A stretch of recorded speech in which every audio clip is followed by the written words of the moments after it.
सचिव doctor Arun Kumar Mehta ji, secretary tribal affairs तथा CEO mission youth doctor Shahid Iqbal Chaudhary ji, Baba Ghulam Shah university के सम्माननीय वाइस चांसलर साहब, जम्मू कश्मीर प्रशासन के हमारे सभी वरिष्ठ अधिकारीगण, प्रथम जम्मू कश्मीर ट्राइबल अवार्ड्स के सभी विजेता,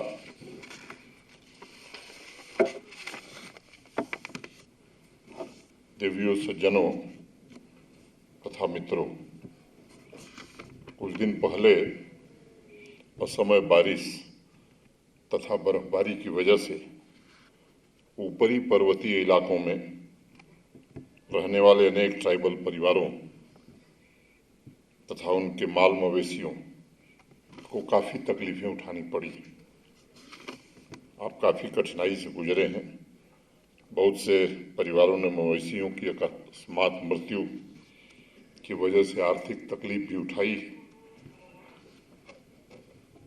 प्रशासन की ओर से संबंधित जिलों से ये अपेक्षा की गई है कि अविलंब राहत आप सबको उपलब्ध कराई जाए। असेसमेंट की प्रक्रिया काफ़ी हद तक पूरी कर ली गई। यहाँ जो हमारे जिले के अफसरान हैं उनसे मेरा आग्रह होगा, और बाकी भी जो लोग हैं, कि इन परिवारों को प्राकृतिक आपदा की वजह से हुए नुकसान की जो भरपाई विधिक रूप से हम कर सकते हैं, अविलंब हमें इस काम को पूरा करना चाहिए। ट्राइबल समुदाय के समग्र विकास के प्रगति पथ के लिए आज अनेक नए कार्यक्रम शुरू हुए। बहुत से इनोवेटिव स्टेप्स आदरणीय प्रधानमंत्री श्रीमान नरेंद्र मोदी जी के सबका साथ, सबका विकास, सबका विश्वास तथा सबका प्रयास के मूल मंत्र को ध्यान में रखते हुए ट्राइबल समुदाय की तरक्की, उनकी विरासत और संस्कृति के संरक्षण पर प्राथमिकता पर काम करने का प्रयास हमारा विभाग कर रहा है, और अनेक कार्यक्रम आपने देखे उसी हिसाब से नियोजित किए गए। एक दिन दिल्ली में किसी पत्रकार ने कुछ दिन पहले मुझसे एक सवाल किया कि आदिवासी समुदाय के लिए जम्मू कश्मीर में 3 वर्षों में क्या बदला। हालांकि सवाल ये होना चाहिए था कि क्या नहीं बदला।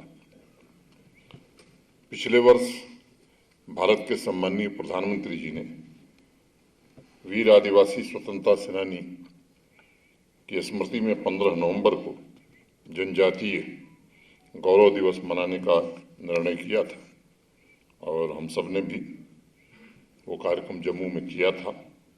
इस वर्ष जम्मू कश्मीर के आदिवासी इतिहास में पहली बार समाज के विभिन्न क्षेत्रों में उल्लेखनीय योगदान देने के लिए अनेक प्रतिभाओं को तथा संस्थाओं को सम्मान से नवाजा गया है।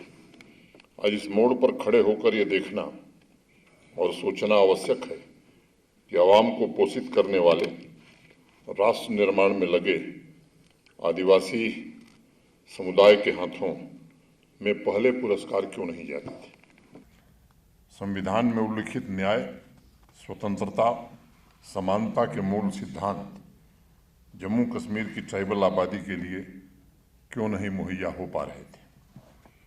डॉक्टर जबीर अहमद साहब हों, जावेद राही साहब हों, या नई पीढ़ी के हमारे नौजवान साथी हों या बच्चे बच्चियां हों, क्या उनको उचित पहचान तथा मान्यता मिल पा रही थी, ये विचार करने का विषय। आखिर क्यों राष्ट्र की स्वतंत्रता और उसके निर्माण के लिए अपने जीवन का बलिदान देने वाले महान आदिवासी नायक अभी तक गुमनाम क्यों थे। इन सभी सवालों के केंद्र में मैं समझता हूं कि हुकूमतों का असली चेहरा उजागर हो जाएगा। जल, जंगल, प्राकृतिक संसाधनों के सहारे सरल जीवन जीने वाले ट्राइबल समुदाय को जम्मू कश्मीर में उनके जंगलों पर अधिकार से लंबे समय तक महरूफ रखा गया है। आज वाइल्ड लाइफ बोर्ड की बैठक थी। उस बैठक में फॉरेस्ट डिपार्टमेंट के लोग थे, तो फॉरेस्ट राइट एक्ट कहाँ तक लागू हुआ इसकी चर्चा हम लोगों ने की।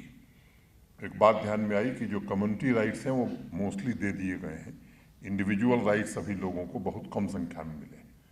तो आज तय हुआ कि इसकी एक फिर से समीक्षा करके एक समय सीमा के भीतर सबको इंडिविजुअल फॉरेस्ट राइट मिल जाए, इसका इंतज़ाम जरूर हम करेंगे। कागजों पर अधिकार लंबे समय से मिल रहा था। मैं मानता हूँ कि आदरणीय प्रधानमंत्री जी की दृढ़ इच्छा शक्ति का परिणाम है कि आज जंगलों, भूमि अधिकारों और अपनी संस्कृति की रक्षा के लिए ट्राइबल समुदाय में एक नई चेतना जागृत हुई है। प्रधानमंत्री जी के नेतृत्व में जम्मू कश्मीर में दशकों से उपेक्षा और भेदभाव का शिकार हुए ट्राइबल समुदाय को आवाम की बराबरी का हक दिलाने की कोशिश ईमानदारी से की जा रही है। पहली बार उन्हें राजनीतिक दृष्टि से अधिकार संपन्न बनाया गया है ताकि आने वाले भविष्य में अपने समुदाय के भाग्य की रेखा वो स्वयं खींच सकें। देश को आज़ाद हुए 75 साल हो गए हैं। हम आज़ादी का अमृत महोत्सव मना रहे हैं और इस कालखंड में प्रधानमंत्री जी ने देश के अगले राष्ट्रपति के लिए जो नाम रखा है श्रीमती द्रौपदी मुर्मू, मैं समझता हूँ कि ट्राइबल समुदाय के लिए भी ये गर्व का विषय है। जिस महिला ने आदिवासी समाज के मौलिक अधिकारों को स्थापित करने, समाज सेवा में अपना संपूर्ण जीवन समर्पित किया, वो भारतवर्ष के सर्वोच्च पद पर आसीन होगी। मैं समझता हूँ कि ये एक बहुत ही सराहनीय पहल है। ये कदम अवश्य ही ट्राइबल समुदाय की गरिमा को पुनर्स्थापित करेगा तथा इस देश की आदिवासी आबादी की वर्तमान तथा भावी पीढ़ी को अपने आप को राष्ट्र निर्माण में झोंकने की प्रेरणा भी देगा। दिल्ली के पत्रकार साहब को शायद अपने सवाल का जवाब मिल गया होगा। किसी राज्य का नाम नहीं लेना चाहता, लेकिन ऐसे अनेक बड़े राज्य हैं जहां जम्मू कश्मीर की तरह वहां के आदिवासी परिवार माल मवेशी लेकर साल के 6 महीने एक विशेष क्षेत्र में जाते हैं। इस साल अभी मेहता जी ने बताया, खबर छपी कि जम्मू कश्मीर प्रशासन आदिवासी परिवारों तथा उनके माल मवेशी के लिए परिवहन के बस और ट्रक का इंतज़ाम कर रहा है। तो अनेक लोगों को बड़ा आश्चर्य हुआ, भाई ऐसी सुविधा तो ये उपलब्ध नहीं थी। और ये सच है कि वार्षिक प्रवास के लिए आदिवासी आबादी के लिए जम्मू कश्मीर के अलावा ये व्यवस्था देश के दूसरे किसी राज्य ने नहीं की है। इसके लिए मैं अपने सेक्रेटरी शाहिद इकबाल चौधरी और उनके सभी साथियों को बधाई देना चाहता हूँ। जम्मू कश्मीर प्रशासन को इस बात पर खुशी है कि आज़ादी के अमृत महोत्सव में हम सिर्फ आदिवासी समाज के योगदान की सराहना नहीं कर रहे हैं, बल्कि एक नई सामाजिक व्यवस्था की स्थापना करने की कोशिश कर रहे हैं। और यहाँ आदिवासी समाज की सेवा में लगे जितने लोग मौजूद हैं, उन्हें मैं भरोसा देना चाहता हूँ कि इस राष्ट्र के निर्माण में आपने जो त्याग किया है, इस समाज को पोषित करने में आपने जो कुर्बानी दी है, उसका ऋण पूरे राष्ट्र पर है, हम सब पर है। और सामाजिक समता और सामाजिक समरसता पर आधारित व्यवस्था निर्मित करने के लिए जम्मू कश्मीर प्रशासन पूरी तरह से प्रतिबद्ध है। मैं आपके हितों की रक्षा के साथ आदिवासी समुदाय की शिक्षा, आर्थिक कल्याण और सामुदायिक उत्थान के लिए हर प्रयत्न करने की कोशिश हम सब करेंगे। मित्रों, अभी आपने देखा IIT जम्मू तथा बाबा गुलाम शाह यूनिवर्सिटी के में ट्राइबल चेयर की स्थापना आदिवासी समुदाय की सांस्कृतिक विरासत, एकेडमिक रिसर्च में मील का पत्थर साबित होगी, ऐसा मेरा दृढ़ विश्वास है। जावेद राही साहब तथा उनके बहुत से मित्रों ने पिछले कुछ सालों में साहित्य कला के ऊपर अप्रतिम काम किया है, जिसकी जितनी सराहना की जाए वो कम है। लेकिन संस्थागत सहयोग के न होने से एकेडमिक रिसर्च में कहीं न कहीं गैप रह जाता था। अब IIT जम्मू तथा यूनिवर्सिटी बाबा गुलाम शाह यूनिवर्सिटी के सहयोग से दुर्लभ किताबों, भाषा शैली, सामाजिक और सांस्कृतिक धरोहर को पुनर्जीवित करने का प्रयास किया जाएगा। और सबसे बड़ी बात, डॉक्यूमेंटेड इतिहास को डिजिटाइज भी किया जा सकेगा। आज ट्राइबल रिसर्च इंस्टीट्यूट का न्यूज़लेटर तथा वेबसाइट भी लॉन्च हुई। ये अत्यंत सराहनीय कदम है और मैं मानता हूँ कि जम्मू कश्मीर की जनजातीय संस्कृति तथा इतिहास में देश भर के छात्रों, शोधकर्ताओं और टूरिस्ट की दिलचस्पी बढ़ेगी और उन सुविधाओं का भरपूर इस्तेमाल करके हमारी आने वाली पीढ़ियाँ भी समृद्ध सांस्कृतिक विरासत से परिचित हो सकेंगी। आदिवासी समाज के लिए शिक्षा को मुझे लगता है कि मैं सुधार और तरक्की का सबसे बड़ा माध्यम मानता हूँ। जम्मू कश्मीर प्रशासन ने पिछले वित्तीय वर्ष में 31 करोड़ रुपए ट्राइबल समुदाय के बच्चियों को छात्रवृत्ति स्कॉलरशिप के रूप में दिए थे और इस साल इस बजट को बढ़ाकर 31 करोड़ से 45 करोड़ जम्मू कश्मीर प्रशासन ने किया।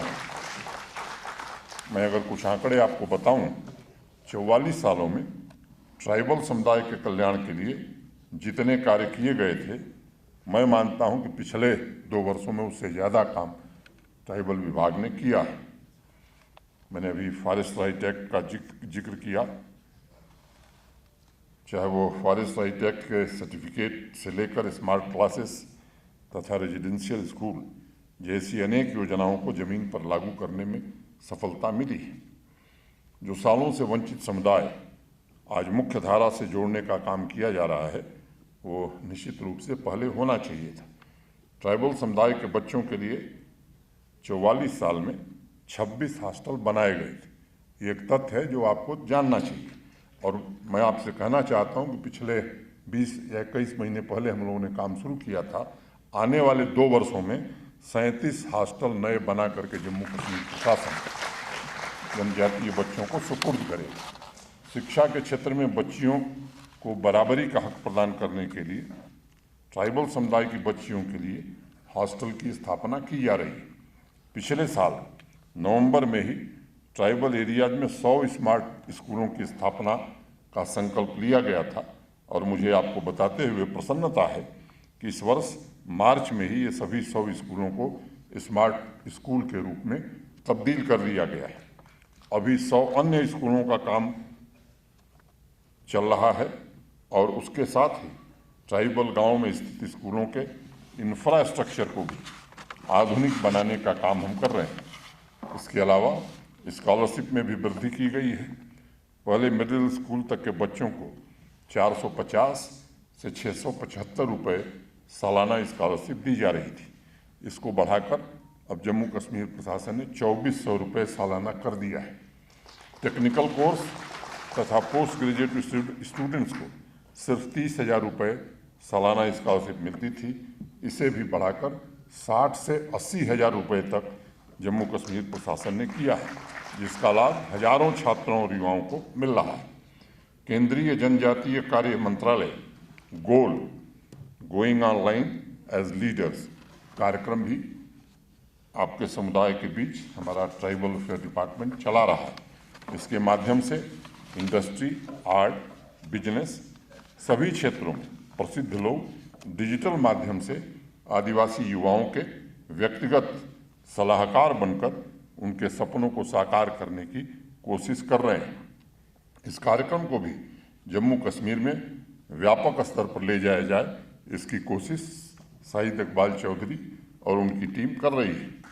इसके अलावा जितने भी प्रोजेक्ट चल रहे हैं उसमें आदिवासी समाज की भागीदारी को बढ़ाना तथा ट्राइबल युवाओं के बीच नेतृत्व को लेकर जागरूकता पैदा करने के लिए भी मैं समझता हूं कि ये वक्त है कि हम सबको प्रतिबद्ध होकर के इसके लिए काम करने की आवश्यकता है।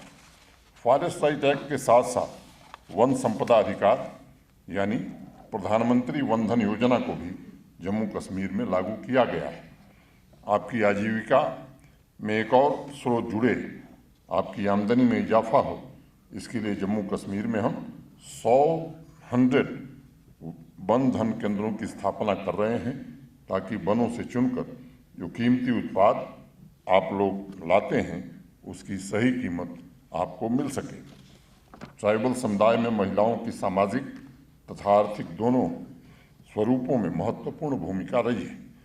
ट्राइबल समुदाय की सभी माताओं बहनों को आर्थिक रूप से स्वतंत्र और सशक्त बनाने के लिए जम्मू कश्मीर में 1500 वन धन सेल्फ हेल्प ग्रुप बनाने का काम प्रारंभ किया गया। मैं समझता हूं कि वो भी समय सीमा के भीतर पूरा कर लिया जाएगा। आदिवासी उत्पादों की ई-कॉमर्स बिक्री को भी बढ़ावा दिया जाएगा और जल्दी ये उत्पाद अमेजॉन, फ्लिपकार्ट और जेम जैसे सभी प्रमुख ई-कॉमर्स पोर्टल पर मौजूद होंगे। ऐसा मैं उम्मीद करता हूं कि साहिब चौधरी और उनकी टीम इस काम को भी जल्द ही पूरा कर लेगी। ट्राइबल कम्युनिटी के स्वास्थ्य पर विशेष ध्यान रखते हुए प्रशासन ने पिछले वर्ष ही एक ट्राइबल हेल्थ प्लान शुरू किया था।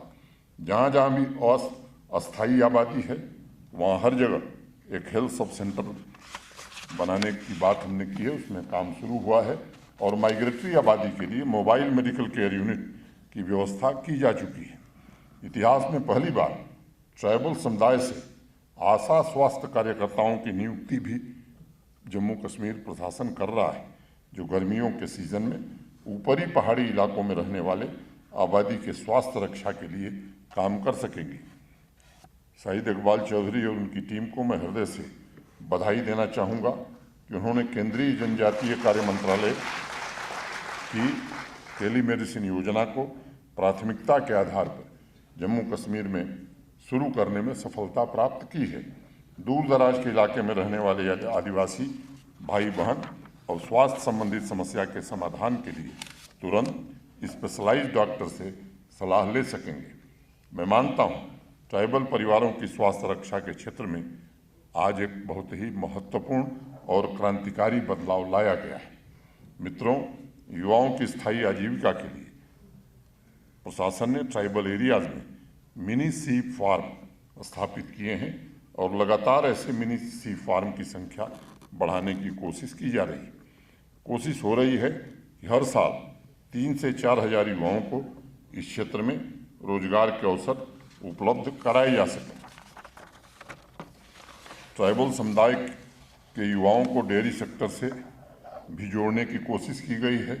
इस कारोबार से जुड़े युवाओं को ट्रेनिंग, ब्रांडिंग, मार्केटिंग और ट्रांसपोर्ट की सुविधा भी प्रदान कराई जा रही है। ट्राइबल समुदाय के बच्चों को स्किल डेवलपमेंट के कार्यक्रम से भी जोड़ा गया है और मॉडर्न तकनीक आज के बदलते बिजनेस के स्वरूप के अनुसार वोकेशनल ट्रेनिंग भी दी जा रही है, ताकि समाज की मुख्य धारा से जुड़कर वो अपने भविष्य की बागडोर खुद संभाल सकें।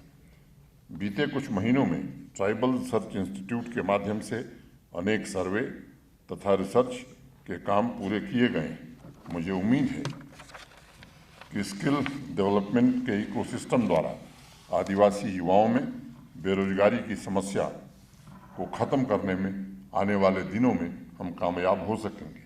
मित्रों, केंद्रीय जनजाति कार्य मंत्रालय के अलावा लगभग 40 केंद्रीय मंत्रालय और डिपार्टमेंट आदिवासी समुदाय के कल्याण कार्यक्रमों के लिए एक निश्चित बजट प्रदान कर रहे हैं। सामाजिक आर्थिक विकास, लाइवलीहुड जनरेशन, शिक्षा के अलावा मैं समझता हूँ क्लाइमेट चेंज की चुनौती से प्रभावी ढंग से निपटने में आदिवासी समुदाय पूरे यूटी का, या मैं कहूँ कि पूरे समाज का पथ प्रदर्शन कर सकता है। आदरणीय प्रधानमंत्री जी ने ट्राइबल गांव के तीव्र और समावेशी विकास के लिए प्रधानमंत्री आदि आदर्श ग्राम योजना शुरू की है। मैं यूटी ट्राइबल्स डिपार्टमेंट से अनुरोध करूंगा कि क्लाइमेट एक्शन से संबंधित कार्यक्रमों की समीक्षा करके एनुअल अर्थ केन अवार्ड्स आने वाले दिनों में हम शुरू कर सकते हैं, ताकि ट्राइबल कम्युनिटी के बेस्ट परफॉर्मेंस करने वाले नौजवानों को, व्यक्तियों को हम ये अवार्ड दे सकें। पिछले 2 सालों में आदिवासी समुदाय के कल्याण के लिए जितने भी कार्यक्रम शुरू किए गए हैं, उसके अनुभव के आधार पर ये बात मैं कह सकता हूँ कि मूर्त एवं अमूर्त, टेंजिबल एंड इनटेंजिबल, दोनों स्तरों पर कार्य करने की आवश्यकता है। बुनियादी ढांचे का विकास तथा मानव संसाधन संस्थागत विकास दोनों का बैलेंस एक ठीक ढंग से हो, ये आवश्यक है। सभी कल्याणकारी योजनाओं का कन्वर्जेंस ट्राइबल डिपार्टमेंट करे और समुदाय के हर एक व्यक्ति का कर्तव्य है कि उनके इलाके में भौतिक, प्राकृतिक, सामाजिक और मानव पूंजी का समुचित दोहन हो सके। इस वर्ष सभी कैटेगरी के 26 ट्राइबल अवार्ड्स में सिर्फ 6 बच्चियां तथा महिलाएं हैं। हो सकता है नॉमिनेशन की सूचना उन तक न पहुंची हो। अगली बार हमारी कोशिश होनी चाहिए कि अवार्ड्स की सूचना उन तक भी पहुंचे और अगर ज़रूरत पड़े तो उनके लिए विशेष प्रयास करके 26 में कम से कम 12-13 महिलाएं जरूर होनी चाहिए। ये हम सबको कोशिश करने की ज़रूरत है, क्योंकि अगर आधी आबादी को हम सम्मान नहीं दे सकेंगे तो मुझे लगता है कहीं न कहीं हम अपने कर्तव्य से चूक जाएंगे। एक बार पुनः सभी अवार्ड्स विजेताओं को मैं हृदय से बहुत बधाई देना चाहता हूं। शाहिद इकबाल चौधरी, उनकी टीम को ट्राइबल समुदाय के लिए किए जा रहे अतुलनीय प्रयासों के लिए भी मैं धन्यवाद देता हूं। अभी 41 एम्बुलेंसेस बाहर से आप सबकी उपस्थिति में आपके लिए रवाना की जाएंगी और सभी हॉस्टलों के लिए भी जो बच्चे रहते हैं उनके लिए भी वाहन उपलब्ध कराने का काम जम्मू कश्मीर प्रशासन करेगा। एक अंतिम बात कह के मैं बात खत्म करूंगा। एक यहाँ बॉम्बे स्टॉक एक्सचेंज और पंजाब नेशनल बैंक की ओर से फाइनेंशियल लिटरेसी का एक प्रोग्राम हम सब ने चलाया था। वो एक तरह से स्वरोजगार से जोड़ने की योजना थी। 5000 युवाओं को ट्रेन किया गया था। अभी मैंने मेहता जी को और शाहिद इकबाल चौधरी को बॉम्बे स्टॉक एक्सचेंज के एमडी और स्टेट बैंक के चेयरमैन ने जो कागज़ भेजा है, वो दूसरा चरण 5000 युवाओं को फिर से, ताकि वो स्वरोजगार पा सकें और बड़े आराम से हाई स्कूल पास लड़का 20-25 हज़ार से ज़्यादा कमाई हर महीने कर सकता है। तो मैं उम्मीद करता हूं कि इस कार्यक्रम को भी जल्दी ही हम लोग शुरू करेंगे। और शाहिद इकबाल चौधरी से मैंने कहा है कि 5000 में से कम 500 ये आदिवासी समुदाय के बच्चे हों। संख्या बढ़ानी हो तो ज़रूर बढ़ाई जाए और बच्चियों को विशेष रूप से हम ट्रेन करें, ये अनुरोध करते हुए आप सबके प्रति मैं हृदय से कृतज्ञता ज्ञापित करते हुए अपनी बात यहीं पूरी करता हूँ। धन्यवाद। जय हिंद।